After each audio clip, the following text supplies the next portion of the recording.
Assalamualaikum warahmatullahi wabarakatuh. Halo Sobat Misteri Sunyi Mencekam. Khususnya untuk Anda, pecinta cerita-cerita misteri, edisi kali ini kami sudah menyiapkan sebuah kisah nyata misteri dari sang mahakarya yang sudah cukup ternama, yaitu Simple Man. Dan kesempatan kali ini kami akan menghadirkan sebuah mahakarya dari Simple Man yang berjudul Kembang Laruk Part 1. Tahun 1993, Rizky Anggoro Prasetyo lahir dari sebuah keluarga yang kental dengan pemahaman kejawen. Sejak dulu Rizky banyak dikenalkan dengan berbagai budaya Jawa lama oleh bapak, sebuah budaya yang sudah jarang sekali ditemui di tempat-tempat umum seperti wayang, ludruk, atau tari. Bahkan di rumahnya, benda-benda antik peninggalan leluhurnya masih dirawat dan dijaga dengan sangat baik. Rizky menghormati bapak lebih dari sekedar hubungan antara anak dan orang tua. Ia mengungkapkannya karena selama hidupnya, Rizky hanya mengenali orang tua ini yang selalu menemani dia semenjak masih anak-anak. Ibunya tidak beruntung karena harus pergi terlebih dahulu saat melahirkan Rizky kecil, sehingga hanya sosok bapaknya sajalah yang akhirnya dia kenali sebagai sosok yang paling penting di dalam hidupnya. Orang zaman dahulu pernah mengatakan, tresno iku apik, nanging sing lebih tresno nang kuwasa iso nggarai manungsa salah dalan, sing kelebihan iku nggak tahu apik. Artinya, menyukai itu bagus, namun jika melebihi kesukaan kepada Tuhan yang Maha Kuasa, itu bisa membuat manusia salah jalan. Yang berlebihan itu tidak selalu membawa hal yang baik. Disinilah momen di mana Rizky yang waktu itu berusia 16 tahun harus mendapati kabar kalau bapaknya kemudian meninggal dunia karena kecelakaan di tempat kerjanya di sebuah pabrik kimia, di mana seluruh bagian tubuh sampai tidak bisa dikenali lagi. Kehilangan itu yang membuat Rizky hanya bisa berdiam diri seperti orang yang nyaris kehilangan separuh jiwanya. Meskipun masih ada Simbah yang merupakan pensiunan tentara, tapi Rizky tidak biasa menerima kepergian bapaknya yang pergi begitu saja tanpa pernah pamit kepada dirinya terlebih dahulu. Suatu hari setelah melewati 100 dinone bapak, 100 harinya bapak, Rizky pamit kepada Simbah. Dia berniat untuk tidur lebih awal. Waktu itu Simbah hanya bisa melihat Rizky dengan wajah yang sayu. Ia sambil berpesan kepada anak itu, "Sebentar lagi adzan maghrib loh nak, sabar dulu ya, selepas isya kamu bisa beristirahat nak." Rizky hanya mengangguk, ia tidak melawan kata-kata Simbah, tapi bocah itu tetap saja berjalan lunglai menuju ke kamarnya. Awalnya dia hanya duduk di tepi ranjang, tapi lama-kelamaan badannya mulai terasa lelah, dan tanpa Rizky sadari, niat awal untuk sekedar duduk menjadi tubuh yang terlentang di atas ranjang, tidur. Detik jam di dinding terus bergulir, dan tiba-tiba saja Rizky terlelap dalam tidurnya. Adzan maghrib kemudian berkumandang. Rizky membuka matanya untuk mendengar. Ada seseorang sedang mengetuk pintu kamarnya, dan dari cara dia mengetuk pintu, terdengar familiar di telinga Rizky. Tok tok tok, tok tok. Rizky pun bangkit dari tempatnya tidur. Ia kemudian melihat seseorang yang berdiri di muka pintu sedang menatap dirinya. "Bapak?" Rupanya bapaklah yang sejak tadi mengetuk pintu. Beliau melihat Rizky sembari tersenyum, lalu berkata, "Sholat dulu lah nak. Kok malah tidur kamu nak?" Waktu itu Rizky masih setengah sadar. Ia mengangguk lalu melewati pria parubaya itu yang sempat menepuk bahunya. Rizky lalu berwudu seperti biasa dan menunaikan sholat maghrib seperti biasa. Selepas menunaikan sholat, bapak kemudian duduk di teras depan rumah sambil menyesap tembakau lintingan seperti biasanya. Rizky tentu saja kemudian ikut bergabung bersamanya. Ia hanya duduk-duduk sambil menemani bapak yang bertanya, kenapa anak ini dari tadi terus melihat ke arah dirinya. Setelah duduk cukup lama, bapak kemudian baru mematikan tembakau yang ada di tangannya, lalu melihat Rizky dengan mimik muka yang serius. "Nak, kamu lihat itu enggak?" ucap beliau sambil menunjuk sesuatu yang ada jauh di depannya. Rizky melihat ke tempat bapak sedang menunjuk, sebuah jalan setapak di depan rumah di bawah pohon juwet. Di sana Rizky tidak melihat apapun kecuali jalanan yang gelap. Bapak kemudian berkata, "Itu ibumu, Nak. Sudah menunggu kamu sejak dulu." Rizky tentu saja terkejut saat itu. Berkali-kali dia melihat ke tempat itu, tapi ia tidak bisa melihat siapapun sedang berada di sana. Rasanya bapak sedang ngelantur, pikirnya waktu itu. Tapi bapak kemudian berdiri. "Kamu gak percaya kan sama bapak? Kalau tidak percaya, ayo ikut. Tak tunjukin kalau ibumu memang ada di situ." Saat itu Rizky belum curiga sedikit pun.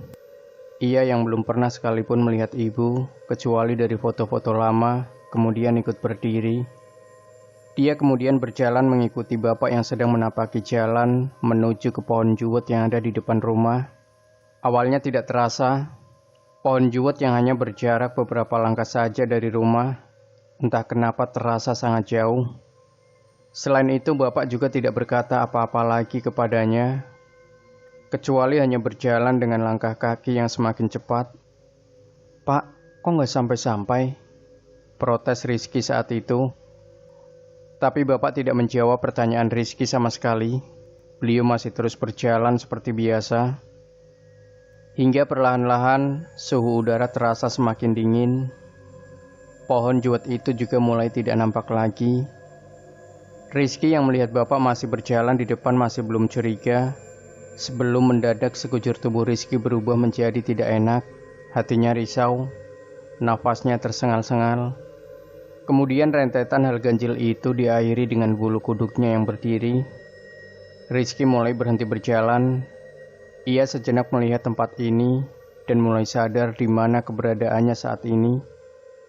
Bapak yang sejak tadi memimpin kemudian ikut berhenti. Anehnya, beliau tidak langsung membalikkan badan saat berbicara dengan Rizky.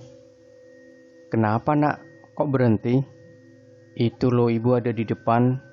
Sedikit lagi. Katanya kamu kangen sama ibu."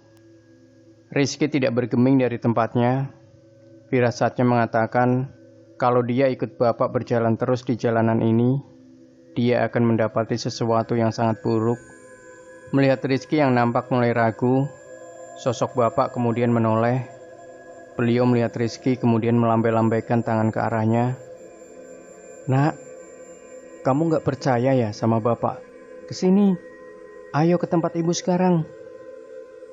Rizky hanya menggelengkan kepalanya. "Bapak kangen." "Rizky gak kangen ya sama bapak? Kok gak mau ikut bapak?" kata sosok itu yang masih melambai-lambaikan tangannya. Rizky masih diam saja. Kini tubuhnya tiba-tiba saja merinding sewaktu ada hembusan angin yang seperti melewati dirinya. Rizky tahu di mana tempat ini. Ia mengenalinya. Jalan ini tidak salah lagi adalah jalan yang menuju ke arah kuburan desa.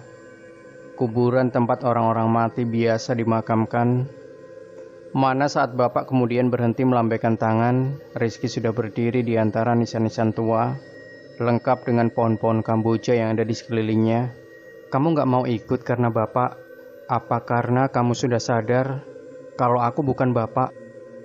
Seketika itu wujud bapak menjadi bentuk wujud pocong, tapi berwarna hitam, yang kain kafannya benar-benar terlihat kotor, seperti diselimuti oleh arang. Mulutnya rusak, dengan bola mata merah menyala. Sosok itu melayang beberapa senti dari permukaan tanah menuju ke tempat Rizky. Rizky hanya bisa beristighfar. Tapi aneh, kakinya tidak bisa pergi dari tempat itu. "Ikut aku, Nak. Bapak sama ibumu ada di depan sana. Kamu gak mau ikut denganku ke sana?" Rizky menggeleng-gelengkan kepalanya. Wujud pocong ini membaui Rizky yang sedang membuang muka, tidak berani melihat sosok yang mengerikan itu. "Anak ganteng, anak pinter, anak pancer kliwon, aromamu begitu wangi, wangi darah yang masih terasa manis. Ikut, ikut, ikut." Rizky meraung berteriak. dan seketika dia terlonjak dengan badan yang terpelanting karena sesuatu seperti menjerat tubuhnya. Saat itulah Rizky melihat Simbah yang terhenyak di samping para tetangga desa yang melihat wajah Rizky dengan sorot mata terkejut sekaligus ngeri. Bagaimana hal itu bisa terjadi? Rizky juga merasa nafasnya terasa sulit dan tersengal. Saat itulah Rizky kemudian melihat dirinya. Ia sadar jika sekujur tubuhnya sudah dibungkus dengan kain kafan berwarna putih. Siang itu Simbah meminta maaf kepada para tetangga yang hadir di rumah. Sementara Rizky duduk ditemani sanak saudara. Tidak ada dari mereka yang bicara. Setelah semua tamu sudah pergi, Simbah mengajak Rizky masuk ke kamar.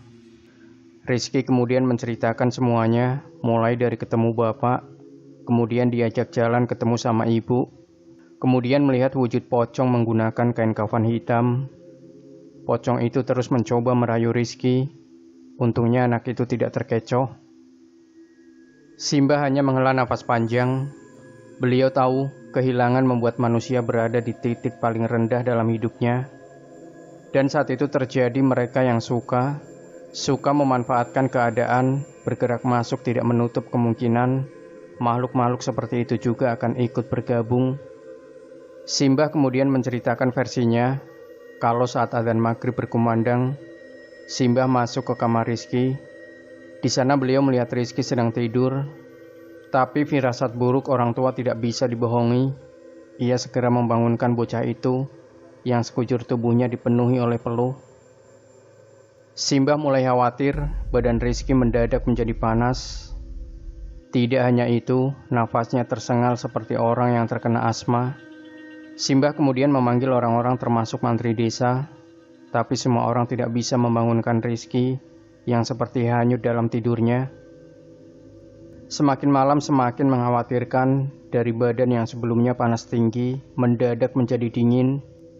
Nafas Rizky juga tidak beraturan. Beberapa orang menyarankan agar ada yang mau mengadzani anak itu.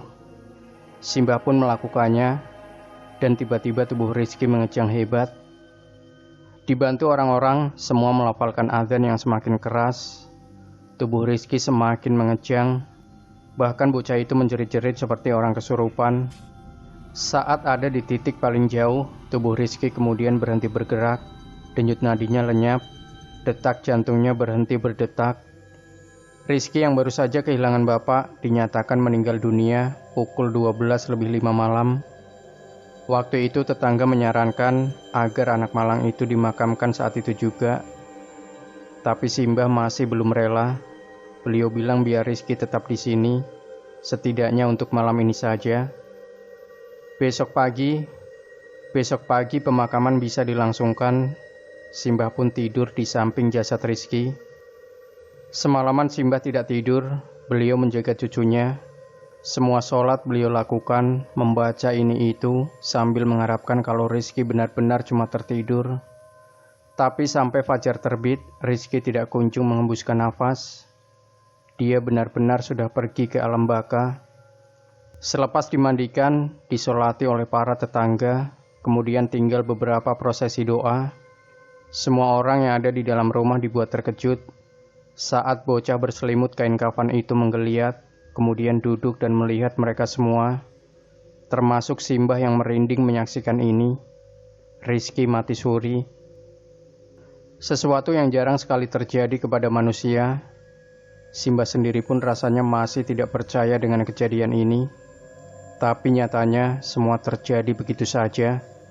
Seorang yang kebetulan bertamu di desa pun menyatakan kalau Rizky itu memiliki aroma kembang laruk, aroma yang sangat disukai oleh mereka yang bukan dari bentuk makhluk sembarangan.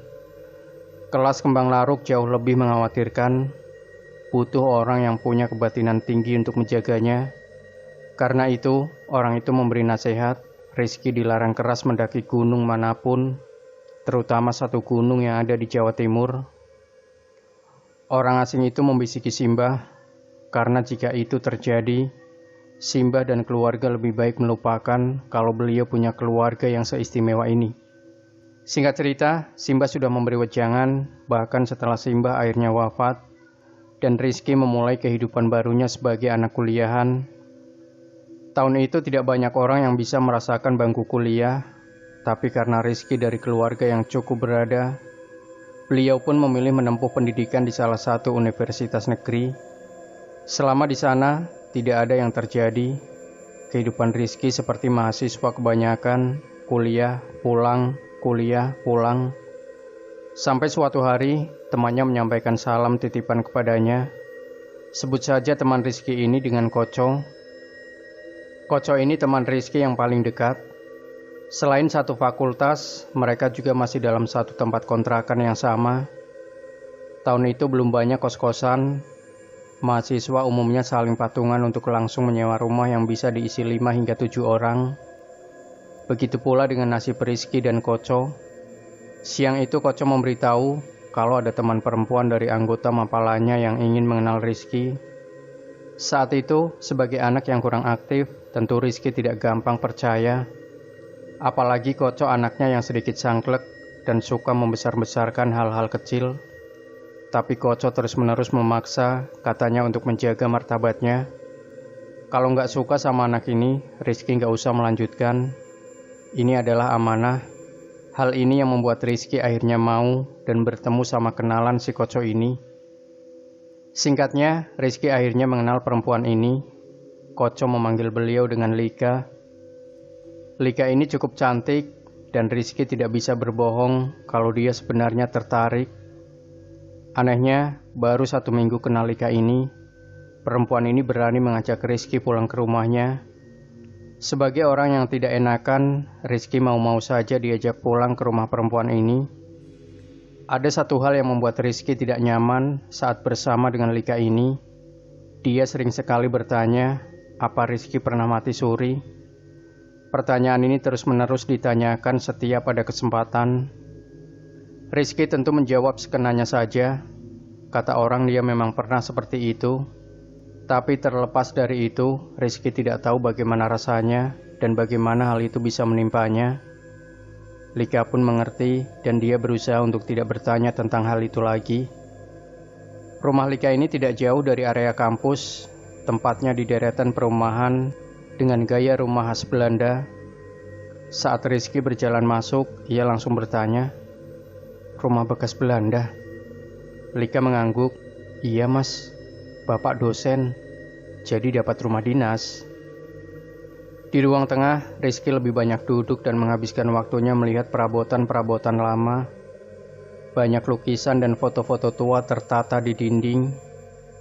Tidak ada yang menarik dari rumah ini, selain firasatnya yang menunjukkan kalau rumah ini punya sesuatu yang gelap di dalamnya. Sementara Lika meninggalkan Rizky di dapur bersama dengan pembantunya. Sendirian di dalam rumah itu membuat Rizky tidak punya pilihan lain selain memperhatikan figura-figura foto yang tergeletak di atas meja buku. Di sana Rizky melihat foto sepasang perempuan kembar. Fotonya jauh lebih tua dari tahun Rizky, sehingga ia menyimpulkan kalau mungkin ini foto ibu Lika. Saat Rizky memperhatikan dengan seksama foto itu, Lika tiba-tiba sudah berdiri di belakangnya, kemudian berbicara, "Itu foto ibu sama tante. Ibu itu kembar mas, kalau kamu tanya." Rizky yang merasa tidak enak karena bersikap tidak sopan, kemudian mengangguk dengan canggung. Ia melihat Lika meletakkan gelas berisi teh sebelum perempuan itu mengatakannya, "Mas tahu tidak tentang sejajar berdua?" Rizky tentu saja bingung, karena ini kali pertama dia mendengar pertanyaan seperti ini.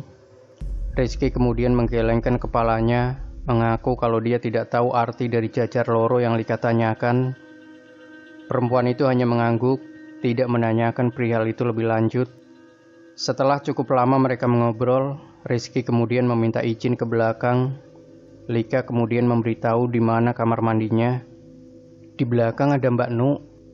Kalau kamu bingung, tanya saja sama beliau mas." Rizky mengangguk. Di perjalanan, Rizky semakin merasa tidak nyaman dengan kondisi rumah ini.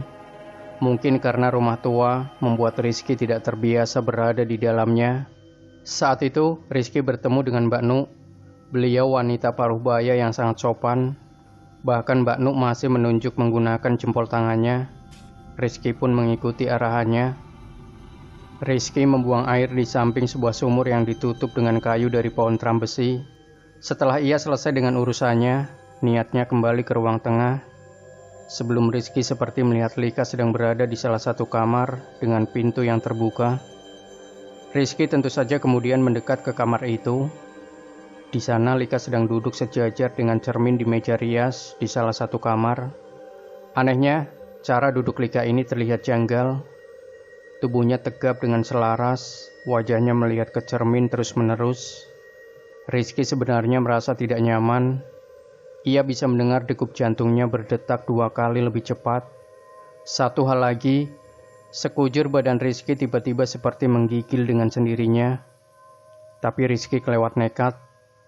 Ia hanya penasaran apa yang dilakukan oleh kenalannya ini. Berdiri di depan pintu sendirian dengan seorang perempuan yang dikenal sedang duduk selaras dengan cermin merupakan keadaan yang tidak mengenakan. Rizky pun berniat memanggil kenalannya ini. Saat tiba-tiba Lika ini memutar tubuhnya, lalu seperti dengan sengaja membelakangi Rizky. Lika, panggil Rizky saat itu. Tapi sosok Lika ini tidak berbalik, tidak juga bergeming. Membiarkan laki-laki ini seperti orang konyol yang hanya berdiri di luar pintu. Saat Rizky merasa mungkin ada alasan lain, Rizky berniat pergi sebelum Lika memanggilnya. Toto. Rizky seketika berhenti. Toto, kata Lika lagi. Rizky sempat bingung kenapa perempuan ini memanggil Toto. Sebelum Rizky sadar sesuatu, dia cukup mengenal dialek-dialek lawas dari sejarah lama. Toto adalah panggilan Roni Belanda kepada laki-laki pribumi. Rizky yang berdiri di depan kamar melihat Lika atau yang menyerupai dirinya menoleh, tapi dengan cara yang sangat pelan. Anehnya, bagian badannya tidak bergeming atau ikut memutar. Hanya kepalanya saja yang kemudian menyeringai melihat Rizky. Saat itulah pintu kamar ditutup oleh Mbak Nu. Mas, kamu itu mengerti apa enggak? Tidak sopan jalan-jalan di rumah orang kalau tidak memiliki kepentingan. Rizky sempat menunjuk ke pintu kamar, tapi Mbak Nuk mengantar Rizky kembali. Setibanya di ruang tengah, Lika yang sama, baju yang sama sedang duduk seperti orang yang sudah menunggu sejak tadi. Rizky tidak berbicara apapun, begitu juga Mbak Nuk yang langsung berjalan pergi. Suasana mendadak menjadi tanggung dan kemudian Lika mengatakannya, aku sama Koco, sama anak-anak lain angkatanku mau mendaki. Kamu mau ikut gak, Mas? Entah kenapa aku kok ingin kamu ikut. Mau ya? Entah kenapa Rizky tidak bisa menolak ajakan perempuan itu, terutama selepas dia menengok teh yang ada di depannya. Mau ya, Mas? Aku maksa soalnya, kata Lika. Rizky kemudian bisa melihat jika di belakang Mbak Nu sedang melotot ke arahnya tanpa alasan yang jelas. Rizky pun mengangguk kepada Lika, meski tidak berucap dengan lisan, tapi itu cukup membuat perempuan itu mengangguk, kemudian tersenyum. Ya, untuk pertama kalinya Rizky akan mendaki gunung. Selang beberapa hari setelah bertemu dengan Lika, Rizky pulang lebih malam dari biasanya, dikarenakan ia harus mengerjakan beberapa tugas kuliah yang mengharuskannya seharian berada di perpustakaan, membuka buku-buku tua dengan pinset, karena lembarannya yang begitu tipis. Salah sedikit saja halamannya bisa robek. Maklum, buku-buku ini rata-rata berusia tua. Salah satu koleksi berharga yang dimiliki perpustakaan kampus. Sewaktu pulang ke rumah kontrakan, Rizky baru mengingat jika ketiga temannya sedang pergi ke kota. Setelah katanya mereka ingin membuang stres sebelum mulai menjalani ujian akhir semester. Itu berarti yang ada di rumah ini hanyalah Koco seorang diri. Dengan menenteng tas, Rizky mengambil kunci dari kantong celana jeans miliknya. Ia mendorong pintu lalu terhenyak sejenak ketika mendapati suasana rumah kontrakan yang terasa berbeda. Entah karena lampu yang masih dalam kondisi dimatikan, atau karena hal lain yang Rizky tidak ketahui. Selain itu, udara malam ini juga terasa lebih lembab dari biasanya. Rizky mencoba untuk tidak memperdulikan hal itu, karena di dalam kepalanya, Rizky hanya berpikir mungkin saja Koco sedang pergi keluar, makanya rumah nampak seperti ini. ia pun berjalan menuju kamarnya. Kamar tempat tidur Rizky berada di sebuah ruangan yang berada jauh di sudut dekat anak tangga kayu yang ada di lantai 2. Tak ada pikiran apa-apa di dalam benak Rizky, kecuali dia hanya ingin meletakkan tas miliknya, kemudian pergi mandi. Tapi Rizky tidak bisa membohongi dirinya kalau ada perasaan yang terasa mengganjal yang entah kenapa membuat dirinya lebih waspada daripada biasanya saat berada di dalam rumah ini, seperti ada sesuatu yang sedang mengawasi dirinya dari suatu tempat yang entah dari mana datangnya. Rizky berjalan di lorong rumah. Rumah ini memang termasuk bangunan tua. Maklum saja kalau tempat-tempat seperti ini nyaris tersebar di segala penjuru karena mungkin masih dalam satu area yang sama yang dekat dengan pemerintahan saat zaman kolonial dulu. Selain itu, hal yang membuat Rizky dan kawan-kawannya terkejut saat pertama kali mengambil rumah ini sebagai kontrakan mereka, yaitu pemilik rumah yang meminta seluruh perabotannya agar tetap ada di sini, dan Rizky bersama dengan yang lainnya boleh menggunakannya sebagai fasilitas. Yang terpenting tidak ada dari benda-benda itu yang rusak.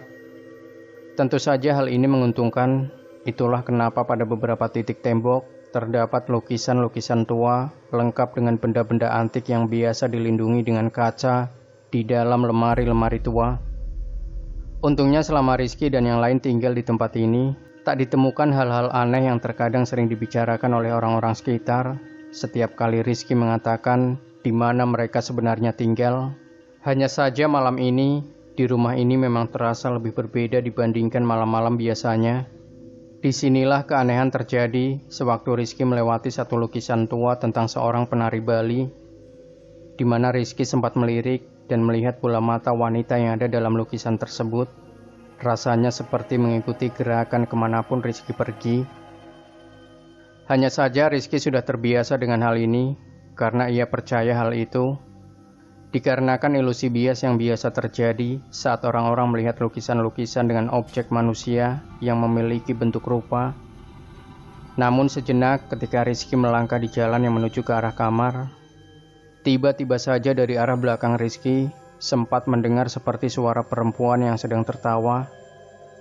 Rizky tentu saja menghentikan langkahnya dan melihat ke arah belakang di mana Rizky tidak bisa menemukan siapapun yang berada di tempat ini kecuali dia seorang diri.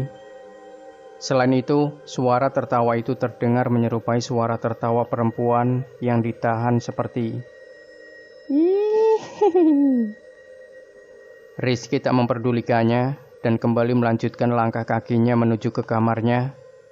Di dalam kamar, Rizky kemudian menggantung tas miliknya, lalu membuka seluruh pakaian yang seharian ini dia kenakan.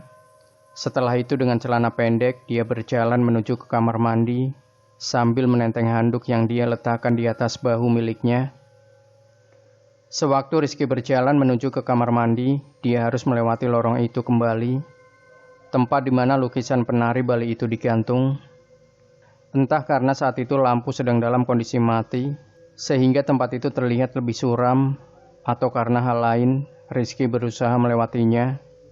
Ia sempat terhenyak saat berjalan di sisi yang berlawanan, di mana dia sempat merasa seperti melihat seorang wanita sedang duduk di bagian lain tempat Rizky sedang berjalan.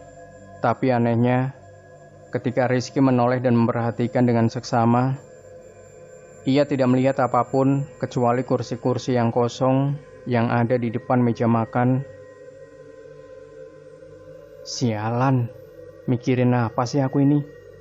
Batin anak itu yang benar-benar tidak habis pikir dengan apa yang dia sedang rasakan. Ia pun kembali berjalan dan meninggalkan tempat itu. Sayangnya, sesampainya dia di depan kamar mandi yang hanya ada satu-satunya di dalam rumah ini, Rizky melihat seseorang sedang menggunakannya. Rizky bisa mendengar dari luar suara guyuran air dari dalam kamar mandi. Rizky pun kemudian duduk di atas sebuah bayang atau kursi panjang yang sengaja diletakkan di samping pintu kamar mandi untuk anak-anak yang menunggu giliran. Kamar mandi sendiri berada di tempat yang paling dalam di samping area dapur. Tempatnya cukup tersembunyi dari kamar anak-anak. Rizky hanya duduk sembari mendengarkan suara guyuran air seperti biasanya. Tapi rasanya aneh. Belum pernah rasanya Rizky menunggu selama ini orang yang sedang mandi. Kemudian Rizky teringat kalau tidak ada orang lain di rumah ini kecuali dirinya sendiri dan tentu saja Koco. Rizky pun kemudian berdiri dan menggedor pintu dengan keras. Co, ini kamu kan? Tak berselang lama, suara guyuran itu berhenti sejenak. Rizky terdiam menunggu jawaban sebelum ia mendengar orang yang ada di dalam kamar mandi berbicara. Iya, aku ini Mbut. Kenapa? Sabar dong, habis ini aku selesai. Rizky pun merasa lega mendengar suara dari sahabatnya ini. Jancuk, kukira kamu itu setan, Jing. Soalnya aku tadi gak melihat kamu ada di rumah. Orang yang ada di dalam kemudian tertawa sembari menyahut kepada Rizky. Oh alah Mbut. Zaman sekarang masih saja takut sama setan. Tenang. Anak model kayak kamu, meskipun wangi, gak membuatku menginginkanmu. Kecuali mbak itu yang sejak awal kayaknya suka sama kamu.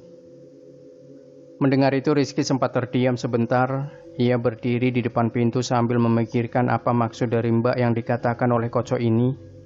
Mbak siapa yang dia maksud? Tapi Koco tidak mengatakan apapun lagi karena kemudian terdengar lagi suara guyuran air dan Rizky kembali duduk sambil berujar, jangan lama-lama Jing, aku juga ingin cepat-cepat mandi. Badanku sudah gatal semuanya. Rizky kembali duduk sambil memandang ke sisi ruang tengah. Entah kenapa tempat ini begitu sepi.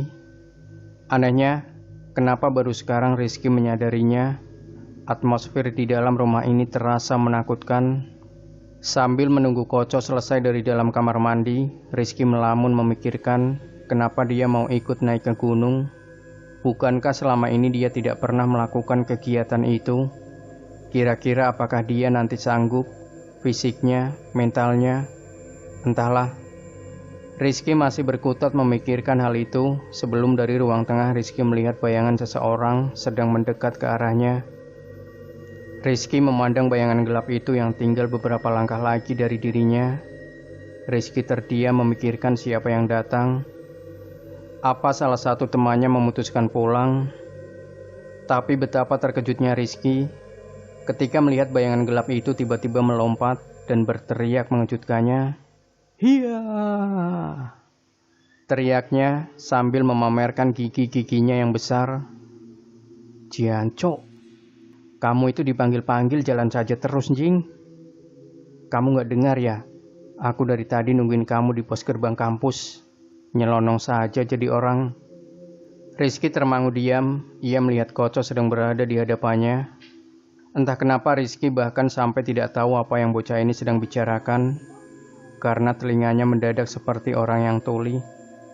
Woi, bangsat, kamu itu kenapa? Kamu dengar aku apa enggak sih? Rizky masih diam mencoba mencerna isi kepalanya.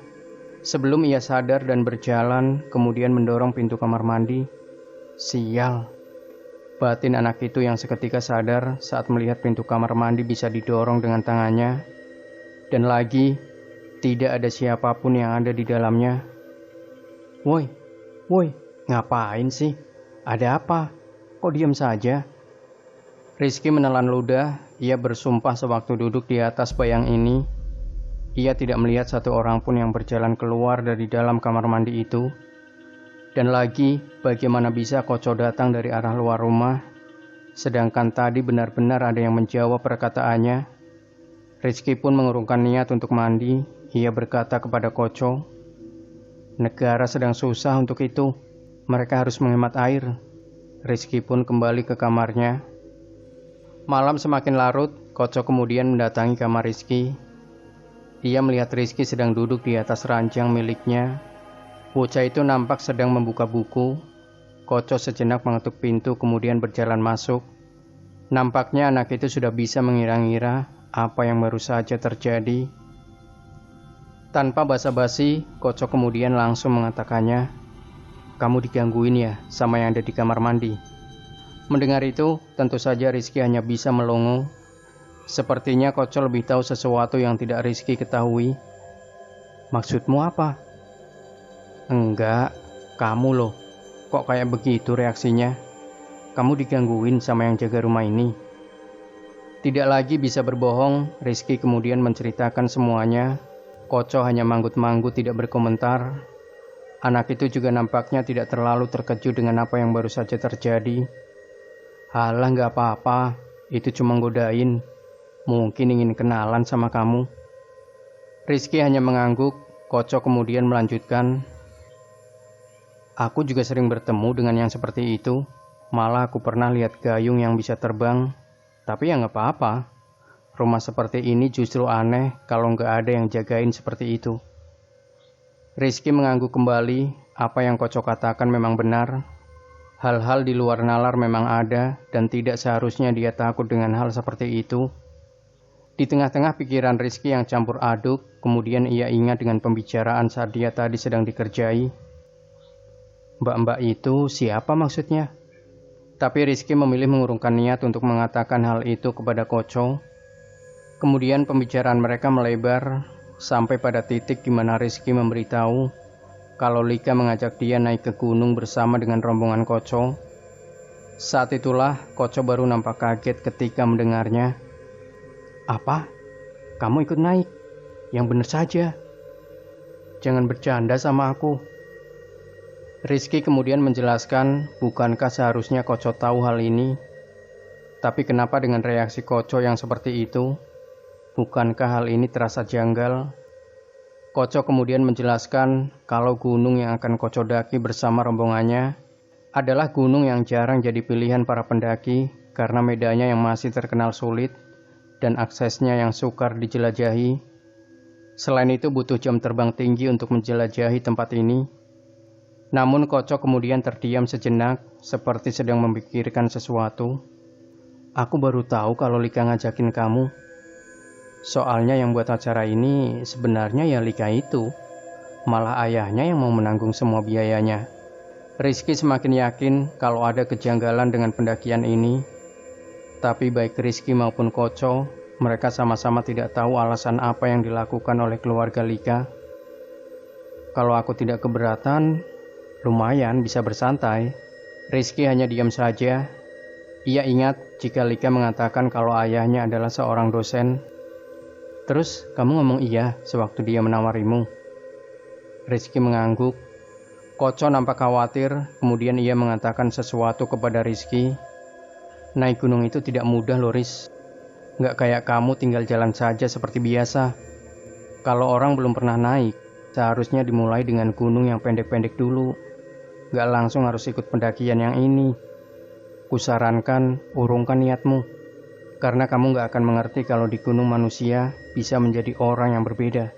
Rizky kurang mengerti apa yang coba Koco sampaikan kepadanya. Tapi jika ia melakukan hal itu, rasanya mau ditaruh di mana mukanya nanti di hadapan Lika. Lagi pula, entah kenapa Rizky yang biasanya kurang memperdulikan perasaan orang lain, bisa begitu takut membuat Lika kecewa. Padahal mereka saja baru mengenal satu sama lain, kurang dari sebulan ini. Rizky kemudian berujar kepada Koco kalau jauh di dalam hatinya memang ada keinginan, setidaknya untuk sekali ini saja, dia ingin melakukan pendakian ini.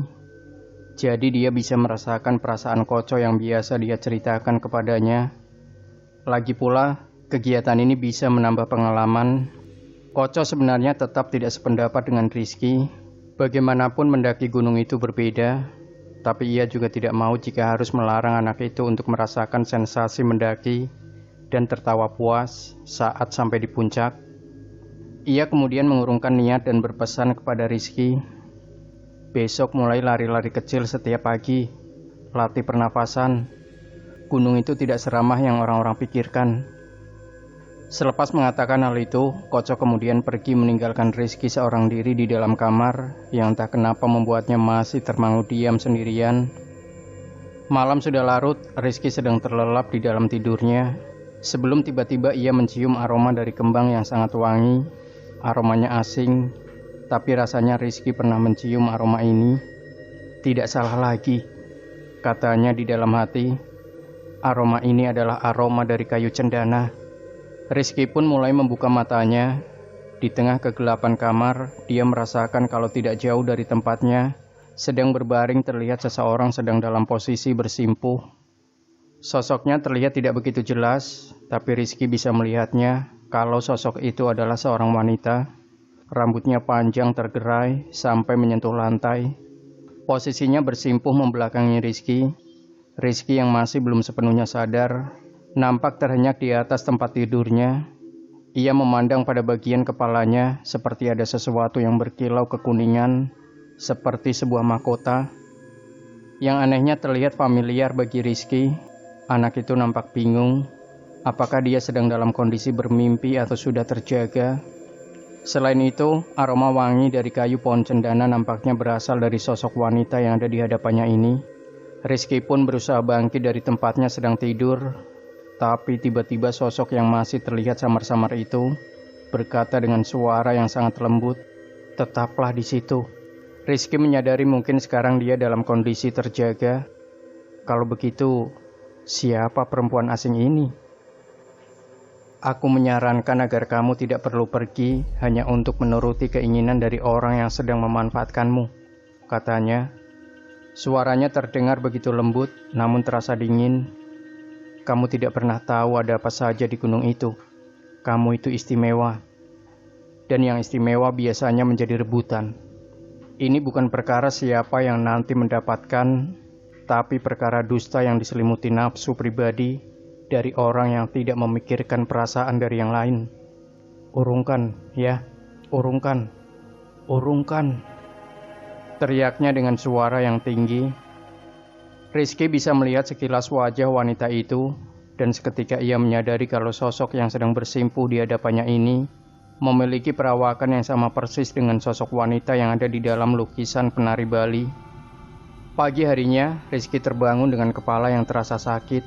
Ia tidak bisa membedakan lagi apakah semalam dia bermimpi ataukah hal itu memang terjadi. Entahlah, tapi mengenai pesan itu, rasa-rasanya ada bagian di dalam hatinya yang juga ragu dengan pendakian ini. Niat hatinya selepas matahari sudah bergerak naik, ia akan pergi ke rumah Lika untuk mengatakan kalau dia tidak bisa ikut dalam pendakian ini. Semoga saja perempuan itu mengerti. Sewaktu Rizky berjalan di lorong rumah, Rizky berusaha menghindari kontak mata dengan lukisan penari dari Bali tersebut. Tapi nampaknya hal itu sulit dilakukan, karena meskipun Rizky mengalihkan pandangan, ia sempat melihat ke arah bola mata wanita yang ada dalam lukisan. Wanita itu terlihat seperti sedang tersenyum ke arahnya. Rizky sampai di rumah Lika saat matahari ada di atas kepala.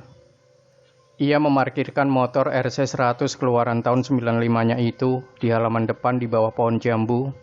Ia sempat mendongak ke arah pintu rumah. Yang anehnya, Lika seperti tahu akan kedatangannya. Wanita itu tersenyum menungguinya. Rizky mendekat dan wanita itu menyambutnya. "Monggo mas," katanya lembut. Rizky bingung. Aneh sekali tubuhnya seperti menolak keras untuk mengatakan maksud kedatangannya. Di atas meja juga tersaji teh yang sama seperti sebelumnya. Dan sekali lagi, Mbak Nuk melotot dari ruang seberang. Lika mendorong Rizky agar meneguk teh itu. Setelahnya dia berkata sangat senang setelah Rizky setuju mau ikut pendakian ini. Dan hari ini juga ada yang mau Lika tunjukkan kepada Rizky, alasan kenapa dia sampai hati melakukan ini. Singkatnya, Lika mengajak Rizky pergi ke rumah yang ada di bagian dalam, tepatnya di sekitar area dapur. Mbak Nuk sempat menghentikan mereka. Ia berbicara, "Jangan non, kalau bapak tahu, Anda atau saya bisa dihajar non." Tapi Lika menanggapi Mbak Nuk dengan senyuman yang membuat wanita parubaya itu ketakutan dan menyingkir. Maka mereka kembali berjalan. Tangan Lika mengapit tangan Rizky, menuntunnya ke sebuah ruangan yang benar-benar terlihat gelap. Bahkan sinar matahari pun tidak bisa menyusup masuk.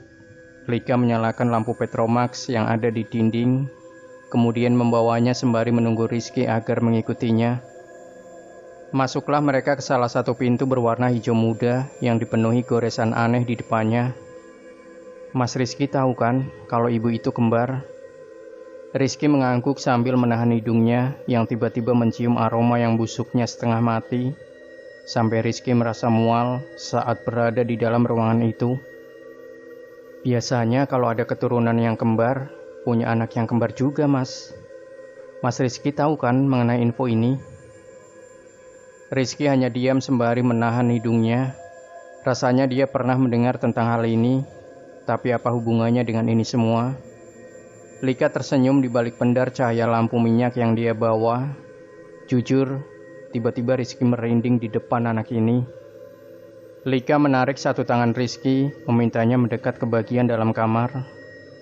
Aroma busuk yang tidak bisa Rizky jelaskan membuat rasanya ia ingin berlari pergi, tapi tertahan saat Rizky melihat seonggok kain putih yang menutupi sesuatu di dalamnya.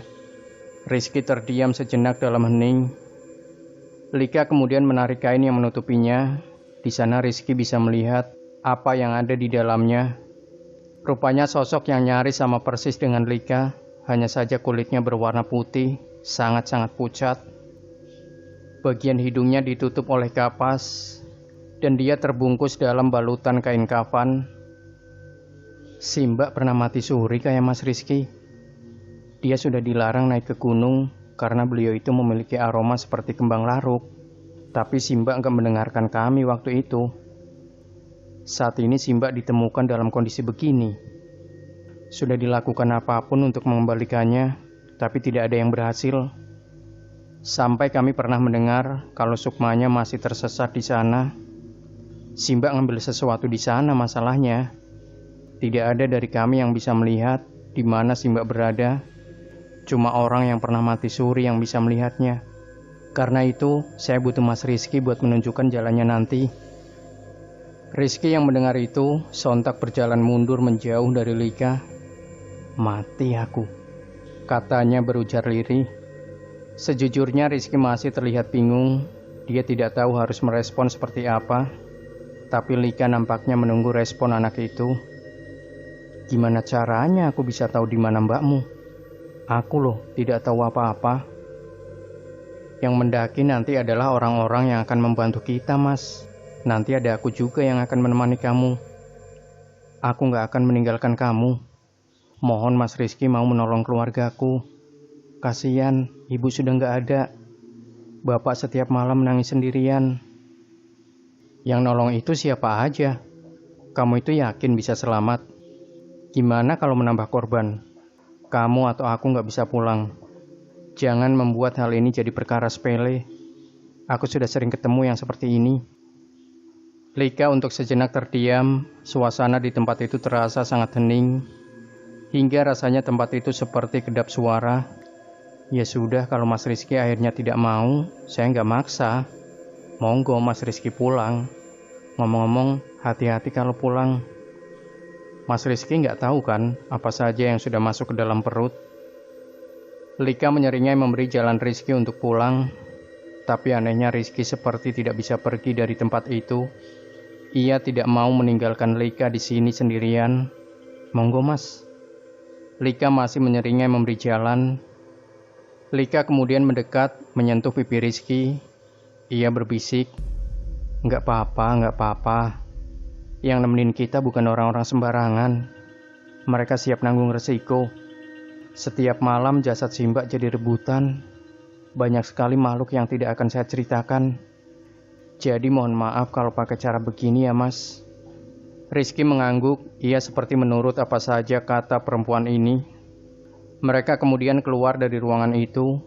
Setelah meninggalkan ruangan itu, Rizky terhenyak melihat seorang pria tua yang mengenakan kacamata.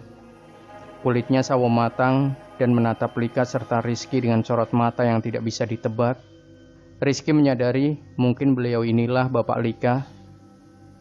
Awalnya dia kira orang ini akan menolong Rizky, tapi kemudian dia berkata kepada Lika, semua yang kamu butuhkan sudah kupersiapkan ya nak. Hati-hati, Bapak hanya bisa mendoakan kalian. Hari itu, Rizky menginap di rumah Lika. Mbak Nuk juga mengurusi semua kebutuhannya selama sehari. Dan keesokan paginya, Bapak Lika menawarkan diri untuk mengantar mereka ke stasiun. Perjalanan mereka akan dimulai dari titik pertemuan ini. Rizky kemudian teringat dengan rombongan Koco dan berniat menanyakan hal itu. Lika kemudian mengatakan kalau semua rombongan Koco tidak ikut, kecuali Koco sendirian di sana.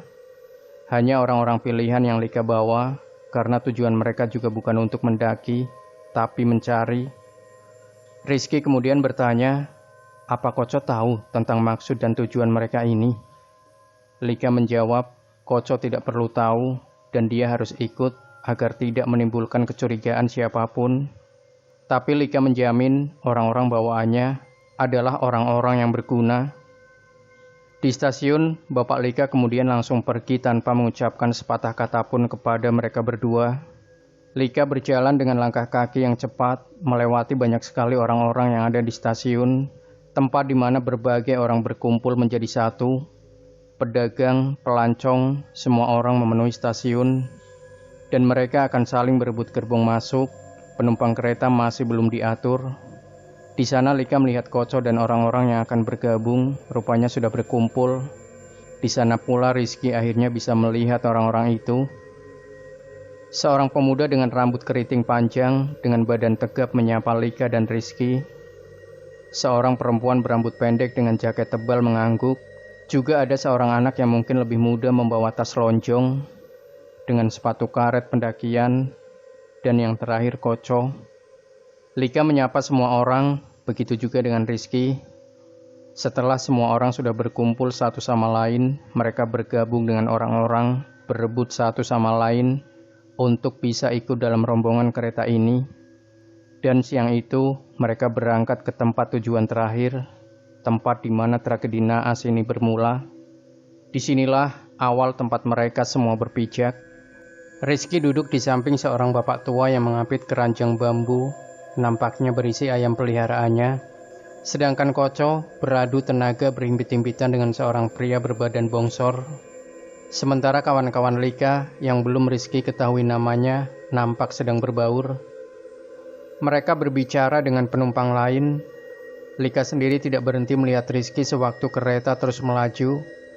Sorot matanya membuat anak laki-laki itu merasa tidak nyaman.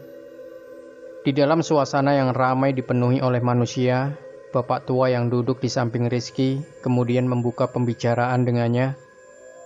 Mau kemana, Dik? Rizky mengangguk membalas hormat kepada si bapak. Kemudian ia menyebutkan nama sebuah tempat. Bapak itu lalu mengangguk mengerti. Ayam yang sejak tadi ada di dalam dekapannya tiba-tiba saja menjadi tidak bisa tenang. Mungkin terganggu dengan laju kereta yang gerasa gerusuk. Mau apa, Dik, di tempat itu? Tanya bapak itu lagi. Rizky melihat Lika sebentar sebelum menjawabnya. Mau naik, Pak, ke gunung yang ada di situ. Belum selesai Rizky mengatakan nama tempatnya, si bapak tiba-tiba berkata kepadanya dengan ekspresi wajah yang datar. Urungkan. Gimana, Pak? Maksud bapak? Urungkan, katanya lagi. Rizky mulai merasa tidak nyaman dengan bapak tua itu. Sorot matanya benar-benar berbeda dengan tadi. Rizky mencoba melihat ke arah Lika yang juga melihat dirinya dari bangku yang lumayan jauh. Saat menoleh kembali ke bapak tua itu, Rizky dibuat tersentak dari tempat duduknya. Kedua tangannya memegang bagian wajah Rizky, lalu berteriak sangat keras, urungkan jacilik. Untungnya salah satu kawan Lika, pria tegap dengan rambut panjang agak keriting itu datang. Pria itu langsung mendorong bapak tua itu, sambil satu jari jempolnya seperti menyentuh keningnya. Anehnya, setelah melakukan hal itu, bapak tua itu kemudian menggeleng-gelengkan kepalanya. Kejadian itu membuat Rizky menjadi pusat perhatian orang-orang yang ada di dalam gerbong. Untungnya tidak ada yang tahu kejadian yang sebenarnya. Semua orang kembali ke tempatnya masing-masing. Pria itu kemudian berjalan mundur, meninggalkan Rizky. Bapak tua itu melihat Rizky kemudian bertanya kepadanya lagi, mau kemana, Dik? Seperti itulah, belum sampai menginjak tanahnya saja, hal janggal sudah mulai terjadi. Rizky tidak bisa membayangkan apa yang sebenarnya sudah menunggu dirinya. Kereta yang ditempuh oleh Rizky memakan waktu kurang lebih 10 jam. Itu pun baru menginjak satu kota, karena ia harus segera bersiap untuk langsung naik ke kereta selanjutnya, yang juga memakan waktu yang tidak sedikit. Sejujurnya ini adalah perjalanan yang paling melelahkan bagi Rizky. Mereka baru sampai di kota terakhir pukul 11 siang. Setelah itu, Lika baru bisa memimpin semua orang menuju ke suatu tempat yang tidak jauh dari stasiun terdekat. Sebuah bengkel tua yang entah dimiliki oleh siapa. Bengkel itu menampung mobil besar dan Lika menemui seseorang di sana. "Pak Le, ini aku," katanya kepada seorang laki-laki yang mengenakan kacamata hitam yang duduk sambil menyesap kopi. Laki-laki itu membuka kacamatanya dan langsung mengenali Lika.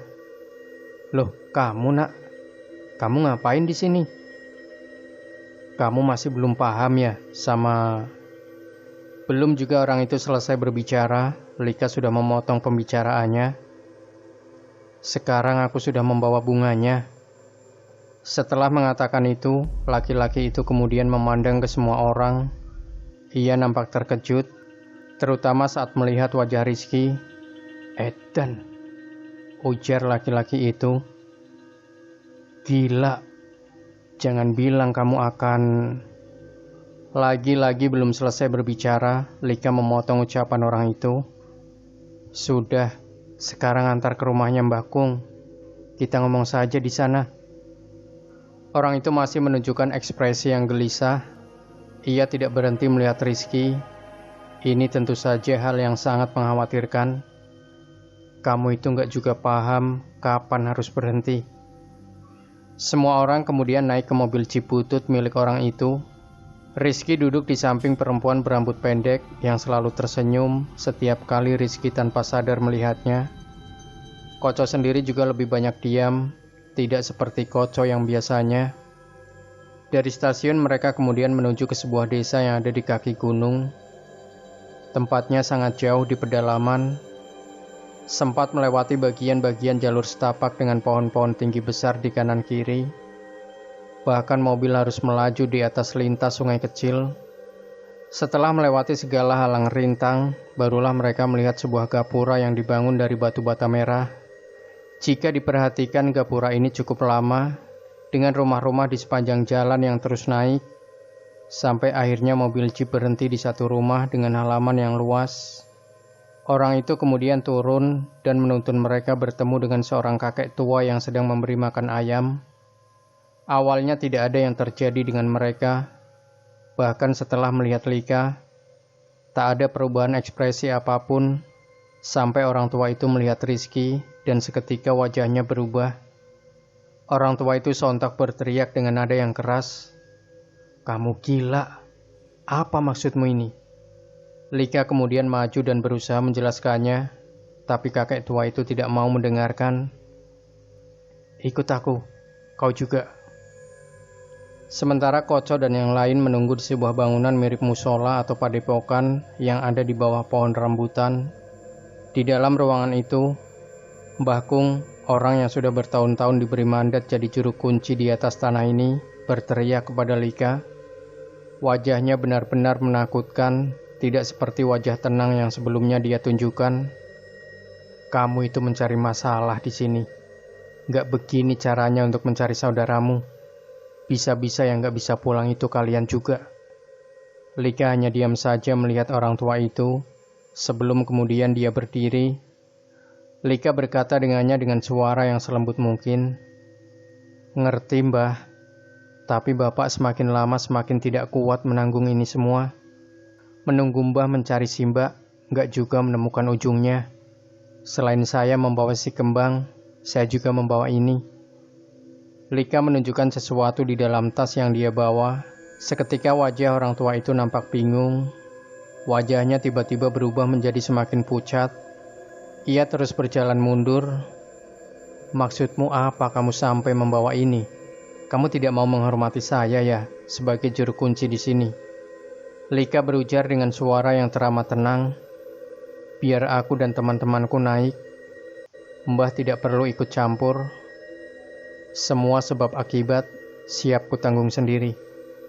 Mbah Kung mengalihkan pandangannya melihat ke arah Rizky. Ia bisa tahu kalau ada yang tidak beres dari anak ini, maka Mbah Kung mendekatinya. "Kamu nak, kamu mau naik dengan anak perempuan ini?" Rizky melihat Lika sebelum mengangguk. Mbah Kung kemudian mengerti. Ia memijit bagian tengkuk belakang Rizky sembari berkata kepada Lika, Ya sudah, aku tidak akan ikut campur urusanmu. Yang kamu bawa itu barang yang berbahaya. Anak kecil kayak kalian tidak akan bisa menolong saudaramu. Caramu ini salah. Anak gila. Mbah Kung masih memijat-mijat tengkuk Rizky, tapi aku tidak bisa membiarkan anak ini kamu beri barang gak jelas seperti ini. Setidaknya dia harus memilih jalannya sendiri. Tiba-tiba isi dalam perut Rizky seperti naik dengan sendirinya. Ia mulai merasa mual, dan semakin lama ia tidak bisa menahannya lagi. Rizky memuntahkan isi di dalam perutnya. Seketika ia tersentak dari tempatnya duduk saat melihat gumpalan darah yang seperti sepotong daging, tapi dalam keadaan yang menyengat. Sekarang kutanya sekali lagi, kamu mau ikut anak perempuan ini? Anehnya, Rizky tidak merasakan intimidasi dari Lika lagi. Ia bahkan tidak peduli meskipun Lika memandangnya dengan sorot mata yang kosong. Rizky menatap Mbah Kung lalu berkata kepadanya, "Mau, Mbah?" Mbah Kung nampak kehabisan kata-kata. Beliau kemudian berujar kepada Lika dan Rizky, "Ya sudah, sekarang istirahat dulu, besok baru naik.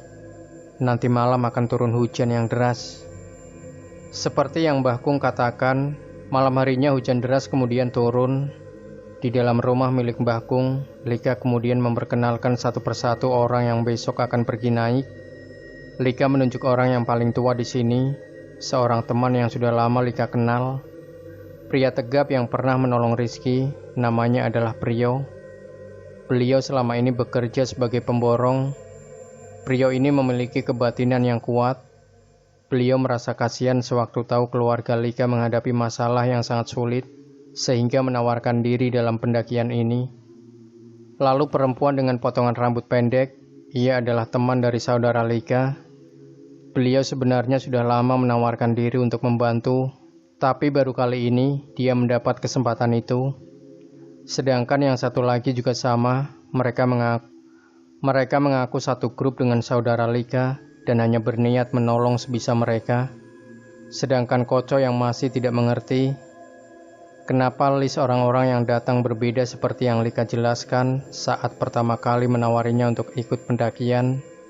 Masih belum diberitahu alasan yang sebenarnya. Lika hanya berujar kalau teman-teman Mapala yang lain semuanya tidak bisa ikut dalam pendakian ini karena hal yang Lika sendiri tidak ketahui. Rizky pun memilih diam, apalagi Lika sudah memohon kepadanya untuk merahasiakan ini kepada Koco. Perempuan itu berjanji tidak akan ada yang terjadi dalam pendakian ini. Singkat cerita, malam itu sewaktu Rizky dan Koco sedang tidur di dalam ranjang yang ada di kamarnya, tiba-tiba anak itu dikejutkan dengan suara seperti benda jatuh. Suaranya sendiri keras sekali sampai membuat tubuhnya seketika bangkit dari tempatnya. Jantung berdegup kencang. Rizky benar-benar yakin kalau dia baru saja mendengar suara benda jatuh itu. Ia pun menyenggol badan Koco, berusaha membangunkannya agar dia ikut memeriksanya. Koco hanya menggeliat sambil berkata kepadanya, "Tidur anjing, besok kita naik." "Sebentar, Co." Bangun. Aku tadi dengar suara." Tapi Koco tak menghiraukannya dan mengatakan, "Alah, sudahlah, tidur sana." Karena kesal, Rizky menjambak rambut Koco dan membuat anak itu seketika membuka kedua matanya. Dengan wajah yang dongkol, Koco berkata, "Apa sih, Blok? Ngapain sih, Blok?" Rizky kemudian menjelaskan kalau tadi dia mendengar suara benda jatuh keras sekali. Dia pikir mungkin ada yang gak beres. Koco sebenarnya sudah mengatakan kepada Rizky untuk tidak perlu terlalu memikirkan hal seperti itu. Dia bilang kalau yang Rizky dengar mungkin saja cuma kerunguan, suara yang sebenarnya tidak ada. Tapi belum selesai Koco bicara, tiba-tiba suara benda jatuh itu terdengar kembali. "Jancuk, apa itu tadi?" Koco kemudian melihat Rizky. Kali ini wajahnya nampak pucat. "Itu tadi yang membuat aku ikut bangun. Kamu dengar juga kan?" Koco mengangguk. Rizky kemudian melangkah turun diikuti Koco. Rizky berjalan mengendap-endap di dalam rumah Mbah Kung bersama dengan Koco. Rumah Mbah Kung ini besar, tapi masih berlantaikan tanah. Mereka melihat keluar kamar, di mana seluruh ruangan dalam keadaan sunyi senyap. Tidak ada siapapun, kecuali mereka berdua. Demikian Sobat Misteri Sunyi Mencekam. Jangan lupa berikan komentar Anda, like, share video ini, subscribe channel Sunyi Mencekam, dan kembali nantikan cerita-cerita misteri terbaru dari kami. Wassalamualaikum warahmatullahi wabarakatuh.